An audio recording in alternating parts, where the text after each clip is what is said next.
명절 연휴가 시작되는데 하나님께서 여러분들에게 많은 복 주시길 원합니다. 우리는 하나님의 복을 받고 살아가는 사람들이거든요. 그래서 어떻게든지 여러분들이 하나님께 더욱더 많은 복을 받으시고 그 복을 통해서 또 승리하시고 또 귀한 한 해가 되길 원합니다. 오늘 비가 오는 날이어가지고 제가 그냥 여러분들에게 우스갯소리 하나로 시작하려고 합니다. 글을 보니까 명절 꼴불견 10가지가 있더라고요. 그래서 뭐 여러분들은 아니시겠지만 그냥 한번 웃고 지나가면 좋겠습니다. 첫째, 가깝게 살면서도 늦게 오는 동서. 두 번째가 빈손으로 와서는 갈 때 이것저것 싸가는 동서.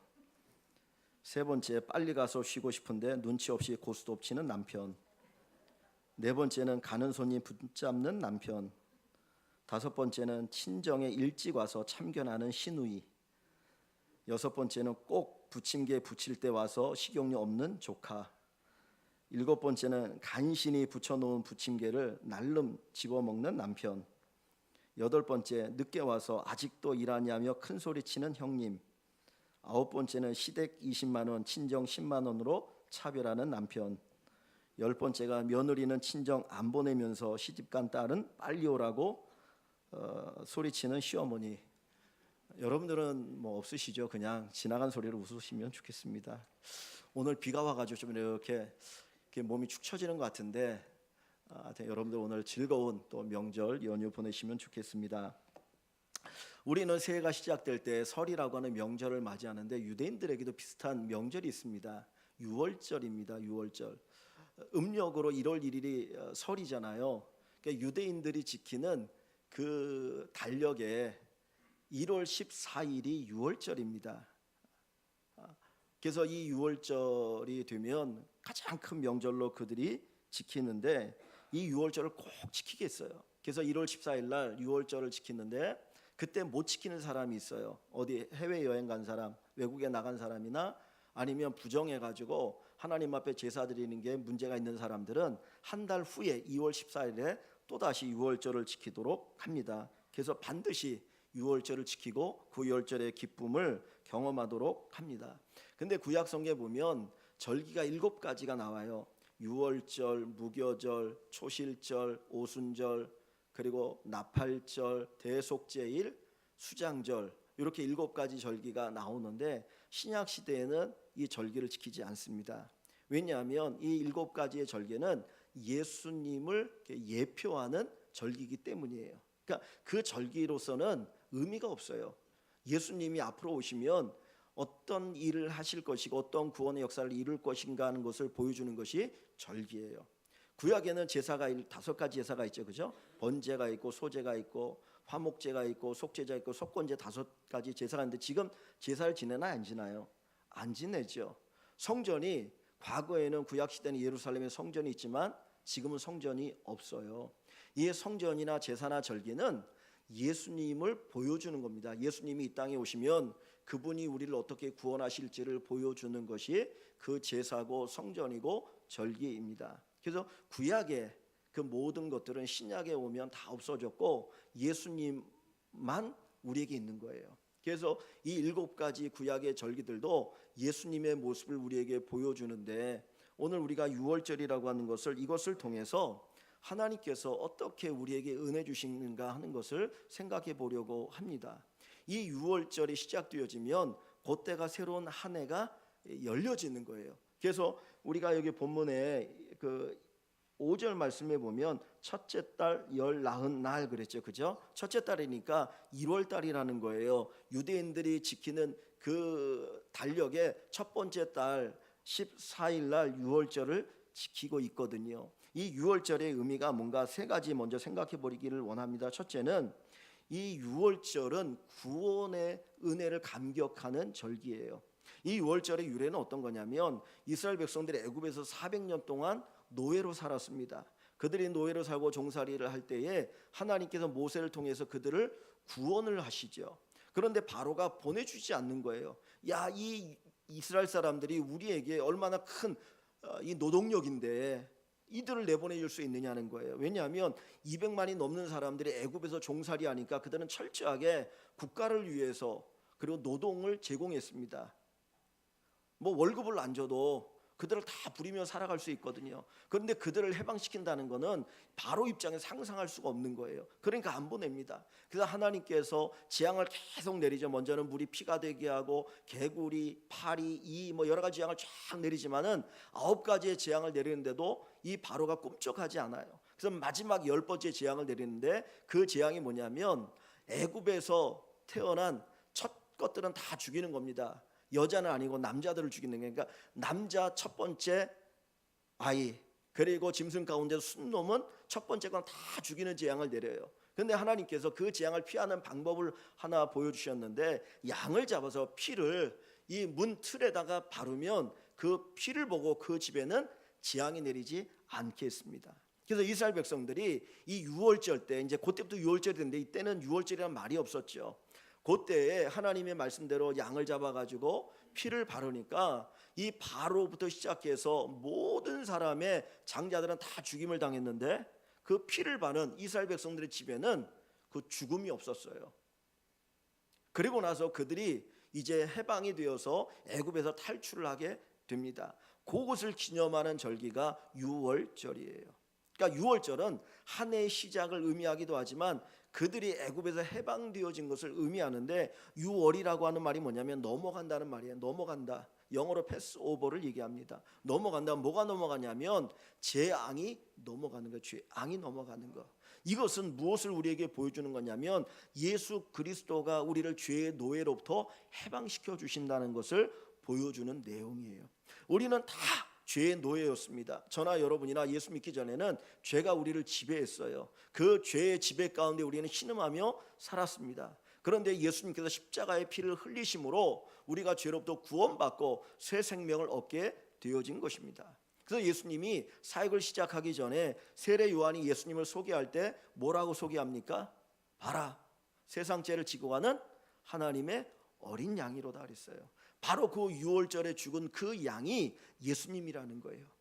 예수님께서 십자가에 죽으심으로 우리의 죄를 다 용서하여 주신 것입니다. 그러니까 유월절은 뭐냐면 예수님의 피로 구원받아서 새 사람이 되었다라고 하는 것을 보여주는 거예요. 새로운 시작이 유월절인데 그 새로운 시작은 어디에서 펼쳐지느냐? 단순히 한 해를 새롭게 맞이한다고 새로워지는 게 아니에요.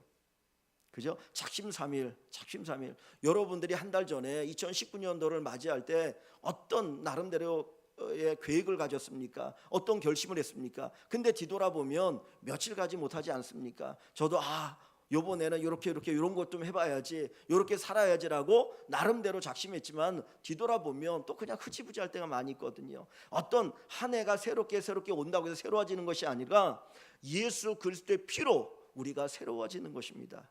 하나님의 구원의 은혜가 우리에게 임하면 우리는 새로운 존재가 되어지고 새로운 삶을 살아가게 되는 거예요. 그래서 이 유월절은 우리가 새롭게 시작한다, 우리가 예수의 구원을 통해서 새로운 시작을 갖게 되었다라고 하는 것을 보여주고 있습니다. 고린도후서 5장 17절에 누구든지 그리스도 안에 있으면 새로운 피조물이라, 이전 것은 지나갔으니 보라 새 것이 되었도다. 우리가 예수 안에 있으면 새로운 삶을 살아가게 됩니다. 우리 안에 예수의 새로운 생명이 있기 때문에 그 생명을 가지고 정말 복된 인생을 살아갈 수가 있는 것입니다. 우리가 오늘 이제 이 명절을 보내면서 예수 안에서 우리가 새로운 존재가 되었다라고 하는 놀라운 확신을 가지고 살아갈 수 있기를 주의 이름으로 간절히 축원합니다.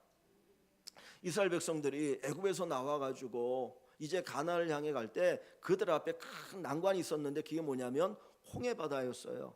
하나님께서 일부러 이스라엘 백성들을 홍해바다 앞으로 이끌어 가십니다. 그러니까 그들이 홍해바다 앞에 딱 보니까 앞에는 홍해가 있는데 뒤에는 애굽의 군대가 그들을 잡으려고 쫓아오는 거예요. 그때 그들이 얼마나 낙심하고 절망합니까? 도대체 하나님께서 왜 우리를 이곳으로 엔드느냐, 우리를 죽이려고 하느냐, 원망하고 막 불평하잖아요. 근데 하나님께서 어떻게 하십니까? 모세가 밤새도록 이 지팡이를 딱 바다를 향해 들고 있으니까 바람이 막 불어오면서 바다가 둘로 쫙 갈라지죠. 그래서 200만이 넘는 이스라엘 백성들이 욕치같이 그 바다를 건너갑니다. 그때 애굽의 군대도 야 저놈들 잡아라, 그리고 그 바다에 같이 들어오거든요. 그런데 한 중간쯤 올 때 이스라엘 백성 다 건너가고 그리고 다시 물이 합쳐지면서 애굽의 모든 군대가 거기에 수장되고 몰살되어지는 어마어마한 기적을 경험합니다. 그런데 고린도서에 보면 이 바울 사도가 뭐라고 말하냐면 이스라엘 백성들이 홍해를 건넌 사건을 뭘로 표현하냐면 그것을 세례라고 표현하고 있어요. 세례. 세례는 두 가지 의미가 있습니다. 하나는 죄를 씻는다는 의미가 있어요. 죄를 씻는다. 우리의 죄를 예수님의 피로 씻음 받았다라고 하는 의미가 세례인 거예요. 그래서 여러분들이 예수를 믿고 이제 내가 정말 예수를 믿고 기로 작정합니다라고 할 때 세례를 받잖아요. 그래서 내 죄가 이제 예수님의 피로 다 씻음 받았고 이제 새로운 삶을 살아갑니다라고 하는 의미가 하나가 있는 거예요. 두 번째는 그 세례는 어떤 의미가 있냐면 옛사람이 죽었다라는 거예요. 옛사람은 죽고 새 사람이 되었다. 이스라엘 백성들이 홍해에 들어갈 때하고 나올 때하고 다른 거예요. 홍해를 들어갈 때는 과거의 사람이 홍해에 이렇게 빠져 죽은 것이고 이제 홍해를 건널 땐 그런 새로운 사람이 되어서 홍해를 건넌다는 거예요. 그래서 그들은 이제 홍해를 건너고 난 다음에 다시 애굽으로 갈 수 있느냐? 없어요. 애굽으로 다시 돌아갈 수 없는 인생이라는 거예요. 즉 우리들이 예수를 믿고 나면 과거로 돌아갈 수 없는 새로운 존재가 되어진 거예요. 이미 우리의 모든 죄가 다 씻음 받았고 우리가 예수 안에 새로운 존재가 되었기 때문에 과거로 돌아갈 수 없는 구원받기 이전의 인생으로 돌아갈 수 없는 새로운 존재의 삶을 살아가게 되는 것입니다. 그래서 하나님의 은혜는 우리에게 새로운 한 해를 주시는 것을 넘어서 새로운 인생을 살게 하시는 거예요. 내가 예수 안에서 구원받고 새로운 존재가 되었다. 과거로 돌아갈 수 없는 새로운 존재가 되었다라고 하는 이 놀라운 확신과 은혜의 축복을 경험하길 원합니다. 그래서 구원은 우리에게 새로운 인생을 살게 합니다. 그래서 이스라엘 백성들이 유월절을 지킬 때마다 하나님의 은혜로 내가 새로운 존재를 살고 있구나, 새로운 인생을 살고 있구나, 새로운 존재가 되었구나, 이 확신을 갖는 것처럼 우리 사랑하는 모든 성도 여러분들이 예수 그리스도 안에서 새로운 존재가 되었다라고 하는, 새로운 인생을 살게 되었다라고 하는 놀라운 확신과 그리고 하나님의 은혜를 경험하시기를 주의 이름으로 간절히 축원합니다. 두 번째로 이 유월절이 언제 시작되었느냐면 이 유대인들이 지키는 이 그 달력에 보면 그들의 첫 달은 어느 때냐면 그냥 일반 우리가 양력으로 쓰는 거라면 3월 중순이 첫 달의 시작이에요. 그러니까 3월 15일이 이들이 지키는 첫 번째 달 아비벌이라고 하는데 첫 번째 달이 시작입니다. 그러니까 아비벌 1월 1일, 그들이 말하는 소위 1월 1일은 우리가 쓰는 달력의 3월 15일 정도가 되어져요. 그러면 이 유월절을 지킬 때면 한 어느 정도입니까? 1월 14일이니까 어느 때죠? 3월 말 정도 되는 거예요. 근데 이 유월절은 세 개 절기가 같이 연결되어 있어요. 첫 번째가 뭐냐면 유월절입니다. 그래서 1월 14일 날 저녁이 되면 양을 잡아서 그들이 먹고 유월절 절기를 지켜요. 그리고 그 다음 날은 무교절이라고 얘기합니다. 그래서 그때부터 일주일 동안 무교절 절기를 지키는데, 무교절 절기는 어떻게 지키냐면 무교병을 먹어요. 병이라는 건 떡을 얘기합니다. 그죠? 근데 무교라는 건 뭐냐면 누룩을 넣지 않았다는 거예요. 누룩을, 교자가 누룩인데 이 빵을 만들 때 누룩을 넣지 않은 빵을 만들어요. 그래서 그걸 먹는 거예요. 여러분 누룩을 넣지 않은 빵을 먹어본 적 있습니까? 저는 어렸을 때 제가 만들어 본다고 밀가루를 막 반죽해 가지고 아무것도 안 넣고 이렇게 해봤거든요. 진짜 맹맹하고 맛이 없더라고요. 근데 누룩을 넣어야 부풀어 가지고 빵이 부드럽고 맛있지 않습니까? 근데 일부러 하나님은 그 일주일 동안은 누룩을 넣지 말라는 거예요. 왜냐하면 누룩은 죄를 상징하기 때문이에요. 그래서 이 죄는 가만히 있지 않고 막 퍼져가거든요. 내 안에도 퍼져가고 다른 사람이 막 영향을 끼치기 때문에 하나님께서 죄를 다 용서해 주셨으니까 이제는 너희가 죄 짓지 않는 거룩한 인생을 살아야 된다는 것을 보여주기 위해서 누룩을 넣지 않는 빵을 일주일 동안 그걸 먹어요. 그래서 무교절이라고 표현을 합니다. 그리고 그 다음 날, 그러니까 유월절 그리고 무교절 그리고 나서 그 다음 날은 이제 초실절이라고 그래요. 초실절. 이때는 뭐냐면은 곡식단을 하나 이렇게 딱 묶어가지고 하나님 앞에 드리는 거예요. 곡식단을.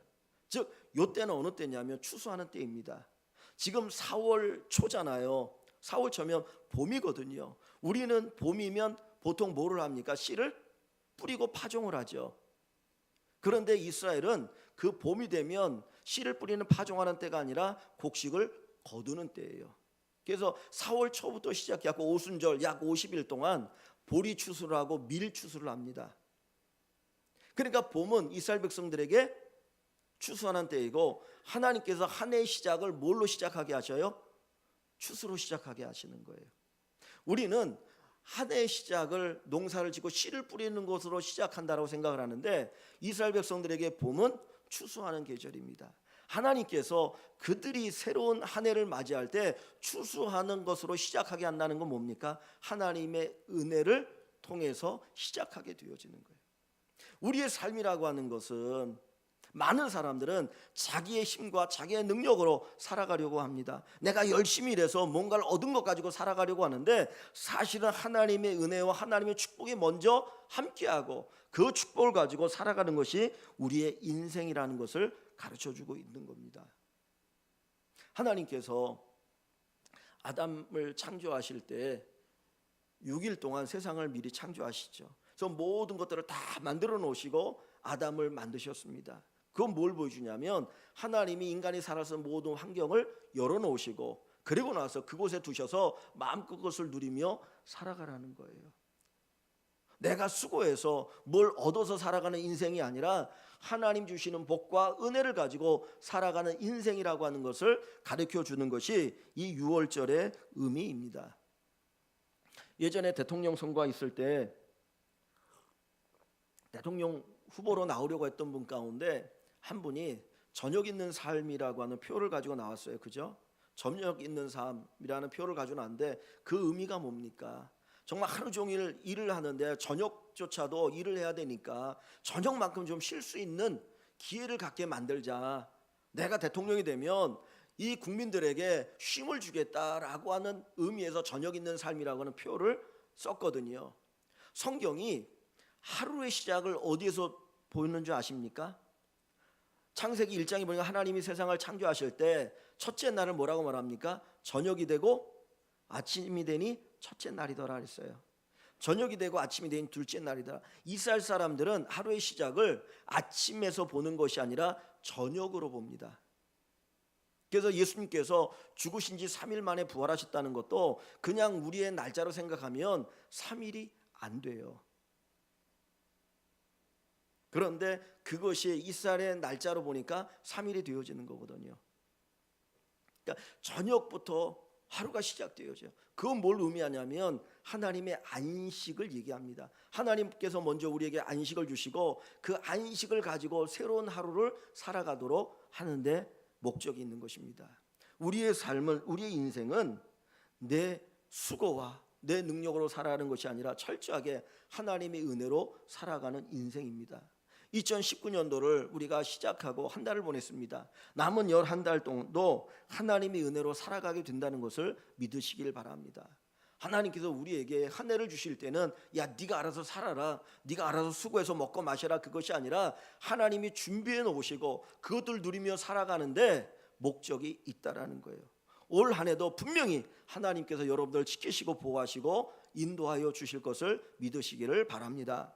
성경 한 구절을 찾아보기를 원합니다. 마태복음 6장입니다. 마태복음 6장 34절.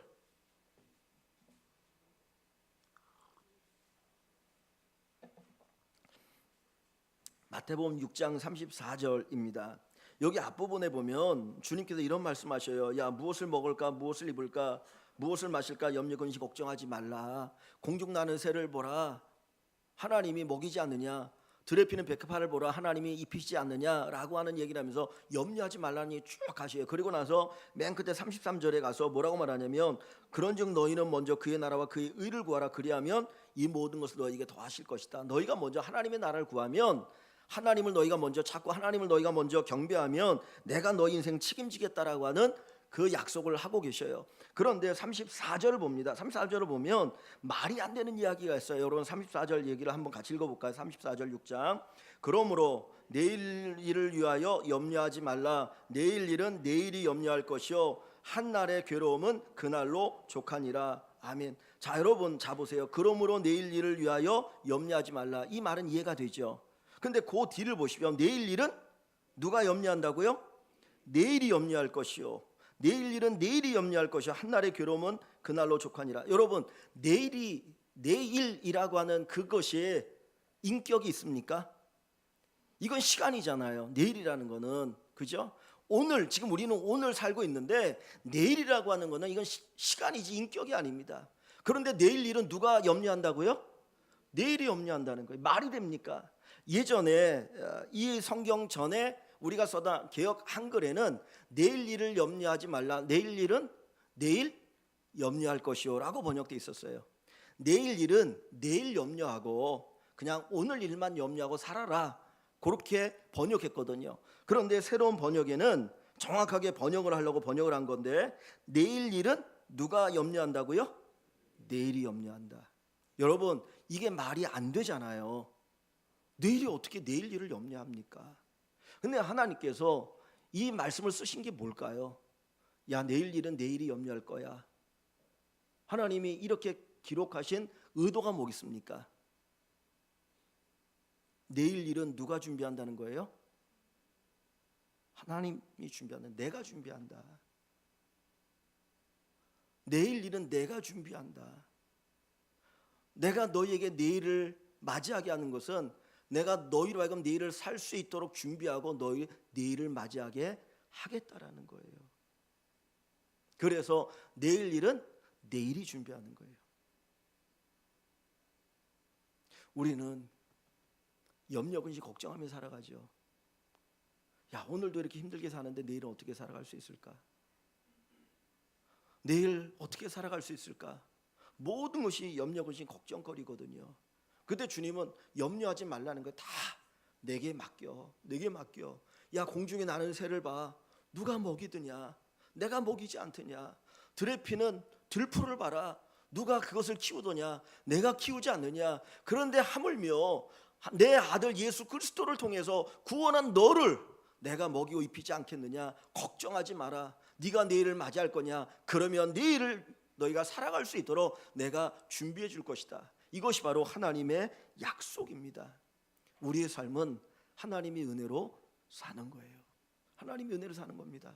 여러분, 이제까지 살아온 것도 하나님의 은혜인 것처럼 2019년도도 하나님의 은혜로 살아가는 여러분이 되시기를 바랍니다. 하나님을 믿으십시오. 하나님을 의지하십시오. 하나님이 여러분을 사랑하십니다. 하나님 여러분을 위해서 은혜를 예비하셨습니다. 여러분을 위해서 모든 걸 준비해 놓으시고 여러분들을 맞이할 것입니다. 내일이 그냥 우리에게 다가오는 것이 아니라 우리가 살아갈 수 있는 모든 것들을 준비하고 내일은 우리를 맞이할 거예요. 그러므로 기대하는 마음을 가지고 하나님이 어떻게 우리를 위해서 일하실까, 하나님이 어떻게 우리에게 복을 주실까, 그것을 기대하는 마음을 가지고 내일을 맞이하시고 올 한 해를 살아가는 귀한 여러분들 되시기를 주의 이름으로 간절히 축원합니다. 이 6월절이 되면 이스라엘 백성들이 먹는 음식이 있었습니다. 아까도 말씀드렸던 것처럼 양을 먹고요, 무교병을 먹고요, 또 하나를 먹는 게 있는데 쓴나물을 먹었습니다. 쓴나물을 먹었어요. 일부러 이때는 쓴나물을 먹게 하셔요. 왜냐하면 애굽에서 노예 삶이 얼마나 쓴지를 잊지 말라는 거예요. 너희들이 애굽에서 노예를 살을 때 이렇게 고난과 고통 가운데 살았기 때문에 그거 잊지 말고 6월절이 되어지면 쓴나물을 먹으면서 우리가 애굽에서 노예를 살았는데 하나님 우리를 구원해 주셔서 이렇게 자유롭게 산다는 걸 잊지 말라 해서 하나님께서는 쓴나물을 먹게 하셨고, 죄와 구별된 삶을 살게 하시기 위해서 무교병을 먹게 하셨고, 그리고 또 하나 양을 먹게 하셨습니다. 양을 잡아서 피는 문틀에 바르게 하시고 그 양고기를 먹게 하는데, 양고기를 어떻게 먹겠냐면 불에 구워서 먹게 했어요. 우리가 고기를 먹는 요리 방법은 다양하지 않습니까? 삶아서 먹기도 하고 뭐 여러 가지 방법을 쓰잖아요. 근데 6월절 때는 반드시 고기를 불에 구워서 먹게 합니다. 그 양고기를 먹는다는 그 양이 의미하는 것은 뭐냐면 예수 그리스도를 의미한다 그랬죠. 고기를 먹는다는 건 뭡니까? 양고기를 먹는다는 것은 그것을 먹음으로 힘을 얻는 거예요. 우리가 예수를 통해서 구원을 얻을 뿐만 아니라 예수님을 통해서 우리가 힘을 얻고 이 세상을 살아간다는 거죠.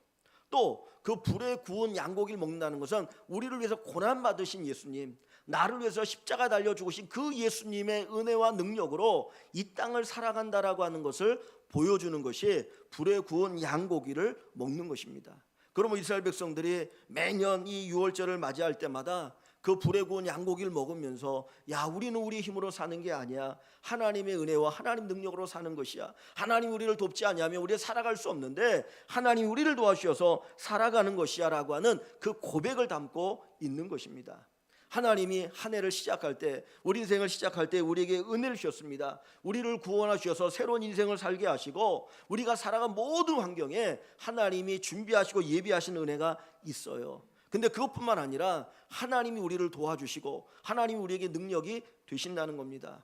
여러분이 살아가는 그 삶 속에서 하나님께서 여러분과 함께 하시고 여러분에게 새로운 능력을 더하여 주실 줄 믿습니다. 이 세상을 가리켜서 광야 같다라고 표현하기도 하고요, 바다와 같다라고 표현하기도 합니다. 이스라엘 백성들이 가나안을 향해 갈 때, 천국을 향해 갈 때 그들은 광야를 지나가야 됐습니다. 그 광야는 정말 험한 곳이고 황량한 곳이죠. 근데 그곳에서 40년 동안 살 수 있었던 그 힘은 어디에 있습니까? 하나님의 능력입니다. 하나님이 그들에게 힘이 되시고 능력을 주셔서 때로는 반석에서 물이 나게 하시고 때로는 하나님께서 바람을 막 불어서 날아가던 메추라기가 이스라엘 백성들이 살고 있는 그 진에 내려오는 거예요. 근데 어떻게 내려오냐면 하늘 높이 날아야 되는데 한 1m 정도로 이렇게 날아갑니다. 그러니까 손을 뻗치기만 하면 그 메추라기를 잡아서 그것으로 고기를 해먹을 수 있도록 하나님이 역사하셔요. 다 하나님의 은혜고 하나님의 능력이에요. 이 땅을 살아갈 때 하나님의 능력으로 우리는 살아갑니다. 여러분들, 하나님이 여러분들 지켜주시고 여러분들 보호하시고 인도하여 주실 것을 믿으시기를 바랍니다. 정말 힘들고 어려운 것들이 많이 있어요. 내가 예수를 믿지만 어려움이 우리에게 다가올 때가 있습니다. 힘든 일들이 다가올 때가 있습니다. 그때도 우리가 잊지 말아야 될 것은 하나님이 나를 보호하신다, 하나님의 능력이 나와 함께 하신다, 하나님이 나를 지켜주신다라고 하는 이 확신을 가지고 살아갈 수 있기를 소원합니다. 하나님은 우리에게 기도할 수 있는 은혜를 주셨잖아요. 내가 너를 도울 것이니 너는 내게 부르짖으라, 너는 내게 기도하라. 여러분들 기도하십시오. 하나님 앞에 부르짖어 간절히 기도해 보십시오. 하나님이 지켜주실 것입니다. 세상은 끊임없이 우리에게 절망적인 소식만 가져다 줍니다. 뉴스를 보면 그 모든 뉴스가 좋은 뉴스거리도 있지만 대부분 다 실망케 하는 뉴스거리예요. 그죠? 그래서 모두 나쁘고 모두 안 된다는 얘기만 가득합니다. 그러다 보니까 정치에 대한 것들, 경제에 대한 것들에 대해서 비관적인 전망이 나올 때가 많아요. 그죠? 반도체가 앞으로는 어떻게 될 것이다. 그래가지고 기업들이 참 어려울 것이다라는 얘기도 많이 하고 또 현실적으로 어려운 부분도 있죠. 그런 거 보면 정말 그런 얘기 들을 때마다 야, 내년 어떻게 살 수 있을까? 올해 어떻게 갈 수 있을까라는 생각이 들어요. 근데 거꾸로 생각해 보면 하나님의 은혜로 이제까지 살아왔어요. 과거에는 그런 위기가 없었겠습니까? 과거에는 그런 어려움이 우리나라에 없었습니까? 사실 뒤돌아보면 다 어려움 많았어요. 과거에도 어려웠고 어제도 어려웠고 작년에도 어려웠고 그 전에도 어려웠어요. 그런데 이겨왔거든요. 누구의 은혜예요? 하나님의 은혜, 하나님의 능력으로. 그러면 앞으로도 어려움이 있어도 우리는 이겨나갈 수 있습니다. 무엇으로? 하나님의 은혜와 하나님의 능력입니다. 여러분, 하나님을 믿으십시오. 하나님을 믿으시기 바랍니다. 우리를 구원하신 하나님, 우리를 도우신 하나님, 우리에게 은혜 주신 하나님을 믿고 살아가시기를 바랍니다. 이제까지 살아오지 않았습니까?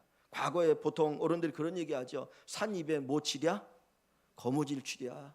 거미줄 안 친다 그러잖아요. 살아왔잖아요. 내가 성실하게 살아가면 다 살았습니다. 내가 게을러서 내가 움직이지 않으니까 겁이 칠 수 있을지 모르지만은 살아가면 하나님이 우리에게 은혜 주셔서 살아갈 수 있는 힘을 주셔요. 친구 목사님이 얼마 전에 그런 얘기를 하더라고요. 이 얘기 저기 하다가 부자라고 저축을 많이 하는 게 아니더라. 가난하다고 그래서 저축을 못하는 게 아니더라. 수십억을 버는 사람도 저축하는 거 보니까 거기서 거기고 가난한 사람도 거기서 거기더라는 거. 왜냐하면 많이 벌면 많이 쓰잖아요. 그러니까 나중에 보니까 저축하는 거기서 거긴데 그러면서 이제 재테크를 어떻게 하냐 이런 얘기를 하던데 중요한 거는 있는 자든 없는 자든 팍팍한 삶을 살 수 있어요. 그죠? 중요한 건 하나님이 도우신다는 거예요. 하나님이 여러분 도와주십니다. 하나님이 여러분을 도와주십니다. 이스라엘 백성들을 하나님이 구원하시고 새로운 삶을 이제 시작하게 하신 것처럼 우리가 예수 믿고 구원받고 이제 우리에게 새로운 삶이 열려졌어요. 그 전에는 내 힘으로 살아내는 인생이었어요. 하나님과 관계없으니까 하나님의 은혜로 사는 게 아니라 내 힘으로 살아가는 인생이었지만, 이제는 우리가 구원받고 하나님의 자녀가 되어서 누구의 은혜로 살아가요? 하나님의 은혜로 사는 인생이 되었습니다. 하나님이 여러분에게 은혜를 주시고 여러분의 인생을 책임져 주실 것입니다. 하나님을 힘으로 의지하고 살아가십시오. 하나님은 나의 힘이다, 하나님은 나의 능력이다, 그것을 확신하고 살아가시는 여러분들이 되어서 여러분의 삶에 하나님 놀라우신 은총이 함께하는 것을 꼭 경험하시기를 주님의 이름으로 간절히 축원합니다. 찬송가 93장을 한번 봅니다. 93장의 가사를 보시면 이런 가사가 있습니다. 예수는 나의 힘이요, 예수는 나의 힘이요, 예수는 나의 힘이요 내 생명이시니, 주님께서 나의 생명이시기 때문에 나의 힘이 되신다라고 고백합니다. 구주에서 떠나 살면 죄 중에 빠지리. 우리가 거룩하게 살아갈 수 있는 삶은 예수 그리스도 안에 있을 때입니다. 우리가 예수님을 떠나면 우리는 죄 가운데 빠지고 죄의 노예가 되어질 수밖에 없습니다. 눈물이 앞을 가리고 내 마음에 근심 쌓일 때, 우리가 살아가는 삶에 많은 어려움과 혼란이 다가올 때 진정으로 우리를 위로하시고 우리에게 힘을 주실 분이 누구예요? 예수 그리스도입니다. 예수는 나의 힘이요 내 친구 되시니, 그 은혜를 간구하면 풍성히 받으리. 주님은 나의 친구가 되십니다. 나의 친구가 되십니다. 세상의 친구들은 힘들고 어려울 때 떠나간 사람들이 많이 있어요. 그러나 예수님, 내가 힘들고 어려울 때 항상 내 곁에 계십니다. 나의 가장 진정한 친구가 되셔서 나를 도우시고 나에게 은혜 주십니다. 그래서 그 은혜를 구하면 하나님 우리에게 풍성히 주십니다. 햇빛과 비를 주시니 추수할 곡식 많도다. 우리의 수고가 헛되지 않도록 하나님께서 도와주십니다. 귀한 열매 주시느니 주 예수, 예수는 나의 힘이요 내 기쁨 되시니, 주님이 나의 기쁨이 되시고 기쁨을 주십니다. 그 명령을 준행하여 늘 충성하겠네. 그 주님의 명령을 따라 살아가는 것이 어떤 은혜가 있느냐? 주야로 보호하시며 바른 길 가게 하시니 의지하고 따라가리 주 예수. 예수는 나의 힘이요 내 소망 되시니, 이 세상을 떠나갈 때 곧 영생 얻으리. 이 땅에서만이 아니라 우리에게 영원한 생명을 주시고 영원한 천국을 누리게 하여 주십니다. 한없는 복을 주시고 영원한 기쁨 주시니, 나의 생명 나의 기쁨 주 예수. 여러분들이 믿는 예수님이 여러분의 힘이심을 믿으시기 바랍니다. 하나님이 여러분의 능력이 되셔서 여러분의 삶을 평생 인도하시고 책임져 주실 것입니다. 이 확신을 가지고 이 93장 우리 한번 같이 찬양 드리겠습니다.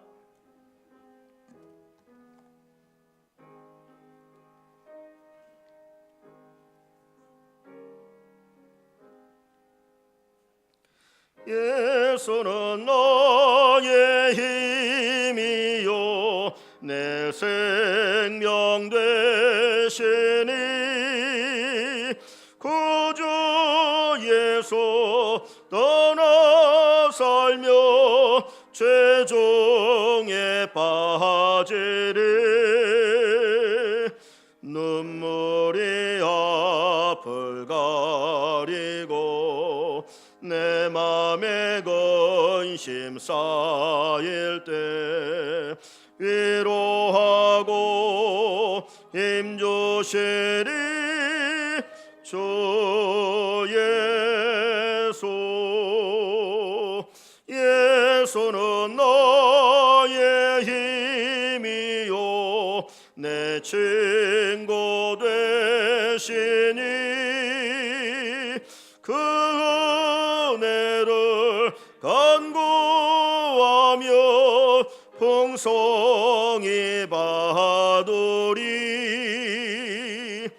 햇빛과 비를 주시니 추수할 곡식 많도다. 귀한 열매 주시노니 주 예수. 예수는 나의 힘이요 내 기쁨 되시니, 그 명령을 준행하여 늘 충성하겠네. 주야로 보호하시며 바른 길 가게 하시니, 의지하고 따라가리. 주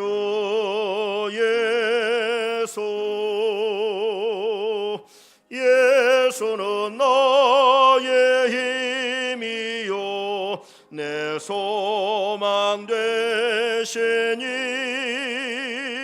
이 세상을 떠나갈 때 너 영생 얻으리. 한없는 복을 주시고 영원한 기쁨 주시니 나의 생명 나의 기쁨 주 예수. 새로운 시작은 예수 안에서 이루어집니다. 새로운 한 해를 맞이했다고 우리가 새로워지는 것이 아니고 예수 안에 거할 때 우리가 새로운 삶을 살아갈 수 있습니다. 주님의 구원을 통해서 새 생명을 얻었고 주님께서 새로운 한 해를 맞이할 때마다 새로운 날을 맞이할 때마다 우리에게 은혜를 주시고 살아갈 수 있는 힘을 더하여 주십니다. 세상 끊임없이 우리로 하여금 고민하게 하고 염려하고 근심하게 하나 그 모든 것을 이기게 하시고 살아갈 수 있는 힘을 주시는 분은 하나님이십니다. 하나님이 나와 함께 하시고 하나님이 내게 은혜 주시고 내게 능력을 주시고 인도하여 주실 것을 믿으시기를 바랍니다. 정말 더 이상 살 수가 없네, 더 이상 살 수가 없는 낙심하고 절망한 때가 있었습니다. 근데 뒤돌아보십시오. 살았습니다. 하나님의 은혜로 살았습니다. 하나님이 지켜주셨습니다. 하나님이 보호해 주셨습니다. 하나님이 이기게 하셨습니다. 올 2019년도도 하나님이 살아가게 하실 줄을 믿습니다. 하나님 힘들고 어려울지라도 이기게 하여 주실 줄 믿습니다. 오직 하나님 의지하고 살아가기를 원합니다. 너희는 먼저 그의 나라와 그의 의를 구하라. 그러면 이 모든 것을 너희에게 더하시리라. 내일 일 위하여 염려 근심 걱정하지 말라. 내일 일은 내일이 염려할 것이요 내일은 내가 책임진다. 내일은 내가 책임진다. 염려하지 말라. 염려하지 말라. 너는 하나님 바라보고 하나님 의지하고 하나님만 믿으라. 주님 오늘 우리에게 말씀하십니다. 새로운 삶이 예수 안에 펼쳐진데 주님 정말 예수 안에 새로운 삶을 살아가는 우리들이 되게 하여 주시옵소서. 우리 이 시간 말씀 생각하면서 함께 같이 기도